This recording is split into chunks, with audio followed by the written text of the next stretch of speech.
News 10 and 10. This is episode 50 for the weekend ending Saturday, March 10th, 2018. Overwatch League gets its first coaching change. Like most other professional sports league, if the team you are coaching does not do well, your job tends to not last long. This is holding true in the Overwatch League as the Shanghai Dragons make a coaching change. Head coach Chen Gongshan stepped down after the Dragons got off to an 0-14 start. Assistant coach Sun Jun Young will step in and take the helm. PlayStation 4 exclusive Days Gone has been delayed.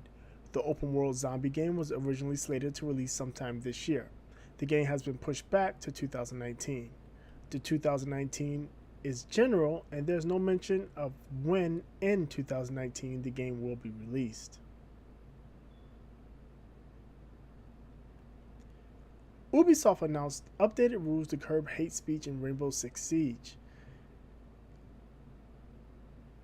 They noted via a Reddit post that they will start to issue bans for racial and homophobic slurs or hate speech. This change is coming to PC only, as Ubisoft would defer to PlayStation Network and Xbox Live reporting systems and codes of conduct. In the post, Ubisoft specifically outlined a passage in their terms of service that reads, "Any language or content deemed illegal, dangerous, threatening, abusive, obscene, vulgar, defamatory, hateful, racist, sexist, ethically offensive, or constituting harassment is forbidden." The length of the bans will depend on the severity and can be 2 days, 7 days, 15 days, or permanent. Furthermore, if you are the recipient of one of these bans, you will see a pop-up message inform you of the ban, and a global message will be applied to your username that reads, "Username has been banned for toxicity." A pair of leaks have been confirmed by their respective publishers. First, an image went up on the Ubisoft website that pointed at Tom Clancy's The Division 2. Shortly after, Ubisoft sent out a presser announcing the game, indicating that it will be shown at this year's E3. The second leak that was confirmed was by Activision, concerning Black Ops 4, coming this year, developed by Treyarch. Activision went a step further, announcing the game, complete with an October 12th release date. There weren't many details, but Activision did state they will have a community reveal on May 17th. Epic is banning Fortnite players that team up in the solo modes. Epic released a statement saying that their priority is players having fair and fun games while playing Fortnite, and teaming in solo modes is against the rules. They provided a link to report players that are found to be teaming up in Fortnite and stated that a group of 5 players that posted a video to Reddit of them teaming up had action taken against them. After being on PlayStation 4 for a full year, the Crash Bandicoot N-Sane trilogy is coming to PC, Switch, and Xbox One. According to Activision, the N-Sane trilogy will come to these other platforms on July 10th. The N-Sane trilogy includes updated versions of Crash Bandicoot, Cortex Strikes Back, and Warped. During a presentation of his Dota 2 spin-off card game Artifact, co-founder Gabe Newell announced that Valve would start shipping games again. Newell stated that the singular focus on Steam was an attempt to prevent the PC gaming market from becoming a closed ecosystem. There was no mention or any hints as to what, if anything, was being worked on. At the very least, this cracks the window for a third Half-Life. Again, we have all been asking for years.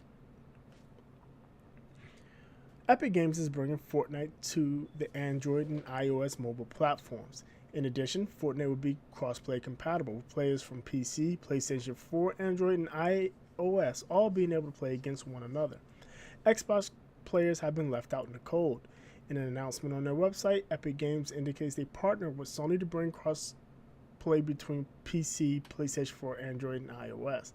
The mobile version is reported to have the same gameplay experience as the console and PC versions. EA gets mocked in a fan-made Star Wars Battlefront 2 mod.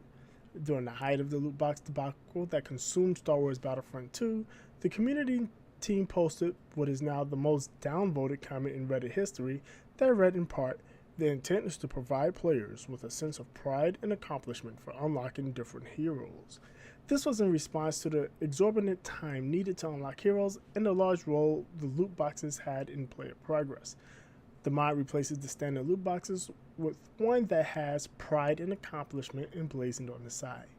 This beating of a dead horse gets the A Weekly Gaming News Show seal of approval. Now, let's recap this week's Nintendo Direct.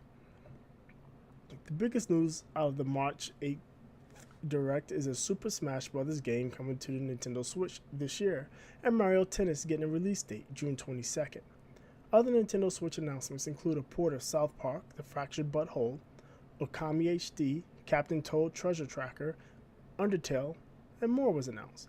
There were new 3DS titles announced as well, including remakes of Luigi's Mansion and Mario & Luigi Bowser's Inside Story, Bowser's Jr. Story, WarioWare Gold, and a few other titles. While not much shown was unexpected, there were some big announcements and excitement is high. Nintendo is looking to maintain Switch momentum well into 2018. That will conclude this episode of A Weekly Gaming News 10 and 10. Before I go, I would like to give a mention to our sponsor, the New Challengers. If you are tired of getting corner trapped and pummeled, New Challenger is the place for you. Offering coaching, game critiques, tournaments, and much more, New Challenger will have you escaping the corner in no time, with support for the most popular FGC games including Street Fighter V, Dragon Ball FighterZ, Injustice 2, and more. Head over to www.newchallenger.gg to learn, fight, train. Finally, if you'd like to hear deep dives into these stories and more, join Trinell and I for a weekly gaming news show. Simul stream live Sundays, 7 p.m. Eastern.